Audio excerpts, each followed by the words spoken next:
फ़अऊज़ु बिल्लाहि मिनश शैतानिर रजीम बिस्मिल्लाहिर रहमानिर रहीम वक़ुर रब्बि ज़िदनी इल्मा सुब्हानल्लाह सुब्हानल्लाह सदक़ल्लाहु मौलानाल अज़ीम व सदक़ रसूलुहुन नबियुल अमीनुल मकीनुल करीम व नहनु अला ज़ालिका लमिनश शाहिदीन व शाकिरीन वल्हम्दुलिल्लाहि रब्बिल आलमीन। माशाअल्लाह या खुदा बहरे जनाब मुस्तफा इमदाद कुल या रसूल अल्लाह बहरे खुदा इमदाद कुल या शहीद करबला या दाफ़े करबो बला गुल रुखा शहजादे गुलगो कबा इमदाद कुल गौसे आज़म बमने बेसरो सामा मददे क़िबले दी मददे काबे ईमा मददे बगिरदाबे बला उस्ताद कशी मदद कुन या मुईनुद्दीन चिश्ती कादिरी नारे गौसे आज़म की ज़नम दमदा शाह अहमद रज़ा खान कुतुब आलम की ज़नम। आइए सबसे पहले हम आवाज़ मिलकर आक़ाए नामदार मदनी ताजदार हम गरीबों के वफ़ादार जनाब अहमद मुश्तबा मोहम्मद मुस्तफ़ा सल्लल्लाहु अलैहि वसल्लम अक़ीदत और मोहब्बत के साथ दुरूद पाक का नजराना पेश करे पड़े बाबा से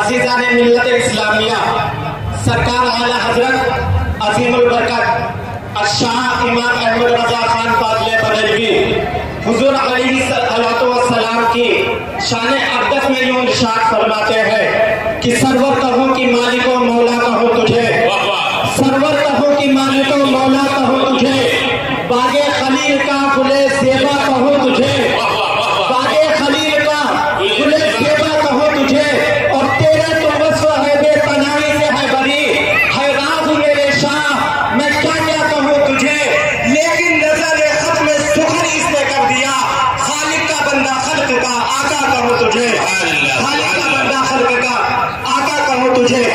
अज़ीज़ान मिल्लत इस्लामिया, मैंने अपने खुतबा मसनूना के बाद जिस आयत मुबारका की तिलावत करने का शर्फ हासिल किया उस मुतालिक कुछ बातें आप हजरात के सामने पेश करने की कोशिश करूंगा, लेकिन उससे पहले हुजूर नबी करीम सल्लल्लाहु अलैहि वसल्लम की पैदाइश के ताल्लुक से कुछ बातें आपके सामने, किसी शुआओं को देखता तो उसके सामने हाथ जोड़कर खड़ा हो जाता और कहता कि तू मेरा माबूद है, और जब पहाड़ के तीरों को देखता तो उसके सामने हाथ जोड़कर खड़ा हो जाता और कहता कि तू मेरा माबूद है, जब जंगलात के हरे भरे दरख्त के लहराए हुए पत्तों को देखता तो कहता कि तू मेरा माबूद है। अज़ीज़ान मिल्लत इस्लामिया, अरबिस्तान से लेकर हिंदुस्तान तक पूरी दुनिया में गुमराही के बादल छाए हुए हो रहे थे। इसी हिंदुस्तान में 32 करोड़ माबूद बातिल की पूजा होती थी, कंकर पत्थर पेड़ पौधे हर चीज की परस्तिश होती थी। अज़ीज़ान मिल्लत इस्लामिया, इसी हिंदुस्तान में दुनियाई जिंदगी का ये हाल था कि बच्चियों को जिंदा दरगोर कर दिया जाता था और औरतों को दरियाओं में गर्क कर दिया जाता था, और जवान औरतों को जब उसका शौहर मर जाता तो उसके जनाजे के साथ उसको जलने के लिए भेज दिया जाता था, और अगर वो किसी तरह से वापस आ जाती तो उसे एक कैद खाने में डाल दिया जाता था, 6 महीने के लिए उस कैद खाने में डाल दिया जाता और उसके लिए ज़रूरत का सामान वहीं पर पेश किया जाता।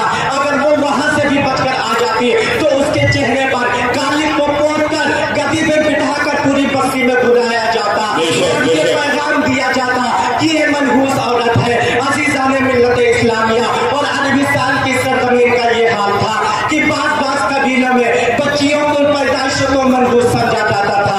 जब उस कबीले में बच्ची पैदा होती तो उसका बाप उसकी माँ की गोद से उस बच्चे को ले लेता था और एक सुनसान जंगल में जाकर गले को खोदता और उसमें खोदने के बाद उस बच्चे को लिटा देता और लिटाने के बाद उस बच्ची के गर्दन पर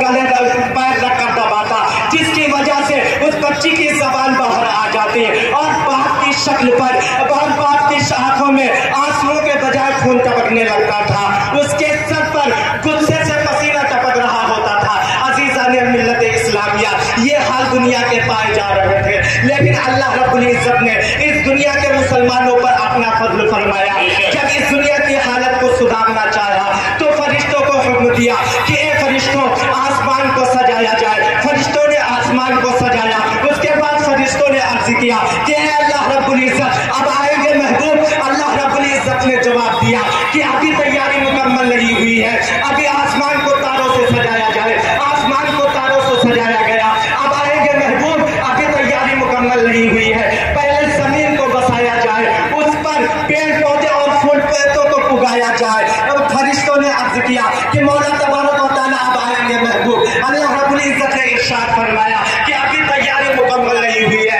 जब तैयारी मुकम्मल हो गई तो इसी जमीन पर एक दिन ऐसा आया कि जिस दिन के बेवाओं और यतीमों को इंतजार था, जिस दिन का बच्चियों को इंतजार था, किस अरब की जमीन पर खानदाने कुरैश में हजरत अब्दुल मुत्तलिब के घर, हजरत अब्दुल्ला के लत्ते जिगर, हजरत आमिना के गोद में जलवागर हुए।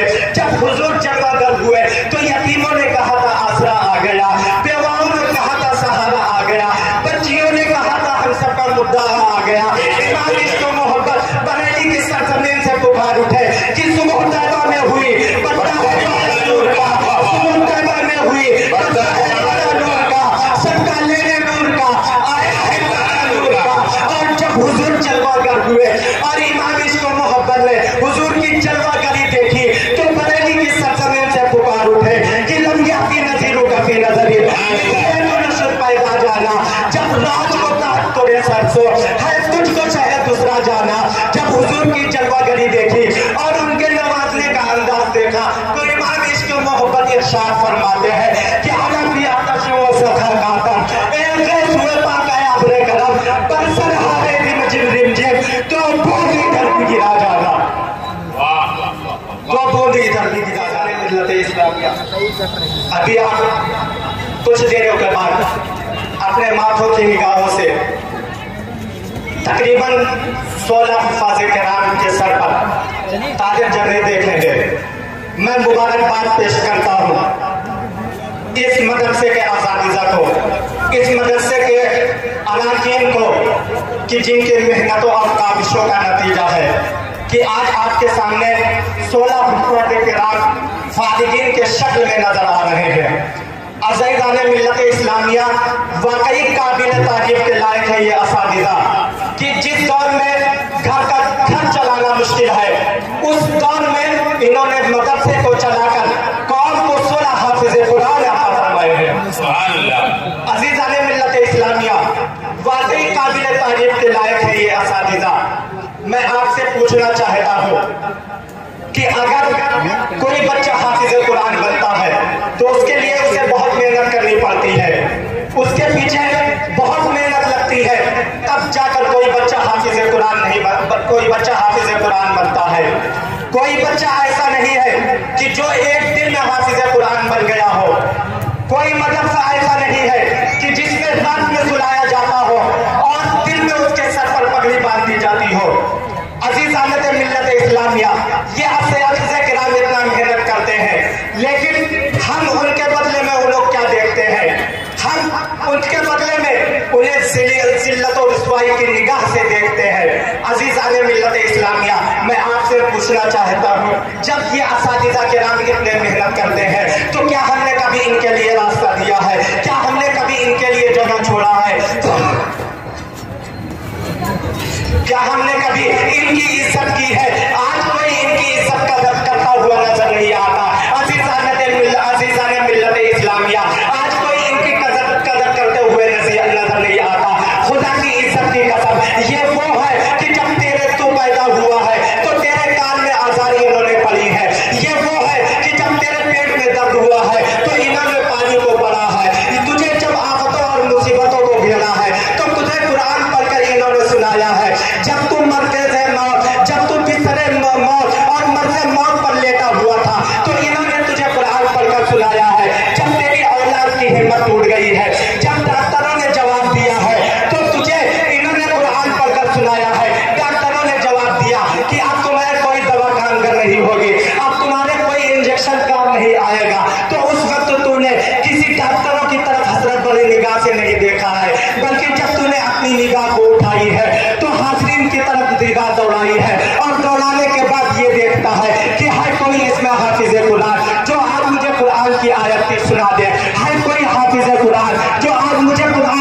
सुना दे। अजीज़ान मिल्लत इस्लामिया, अगर मैं गलत कहता हूँ तो जाओ पूरी दुनिया में तलाश करो और हर घर में जाकर पूछो कि क्या तुम्हारे घर से कोई जनाजा उठा है कि नहीं उठा है।